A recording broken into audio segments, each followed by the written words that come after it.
রোজোর সঙ্গে দেখো আমার আর একটা টানাটানি। এই দেখো টানাটানি, দড়ি ধরে যেমন মারে টান, এই আবার একটা জামা কাপড় ধরে যা টানবে, যদি ঝুলিয়ে নিয়ে যাই না, এই যে টানা। দেখো খেলা, দেখো খেলা, দেখো খেলা দেখে যাও সবাই, আমার বোজোর খেলা দেখে যাও, বোজোর খেলা দেখে যাও। দেখেছো দেখেছো দেখেছো, আমি ওর সঙ্গে পারি। ও আমাকে টেনে নিয়ে যায়, ও আমাকে টেনে নিয়ে যায় বরং। হ্যাঁ, এই আমার বোজোর খেলা দেখো।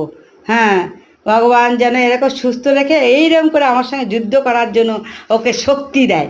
হ্যাঁ, যুদ্ধ করার জন্য ওকে যেন শক্তি দেয়। এই আমি ভগবানের কাছে আমি প্রার্থনা করব, আমি আশীর্বাদ করব। হ্যাঁ, আমার সোনা, আমার সোনাটা দেখো খেলে খেলে খেলে খেলে খেলে। আমি তো খেলি তোমার সাথে, হ্যাঁ খেলি খেলি খেলি। নাও নাও নাও, আর কি দিয়ে খেলবে, আর কি দিয়ে খেলবে? এটাই আজকে চলবে? আবার দেখছে ওরা কি বলছে, খেলাটা এরকম পছন্দ হচ্ছে।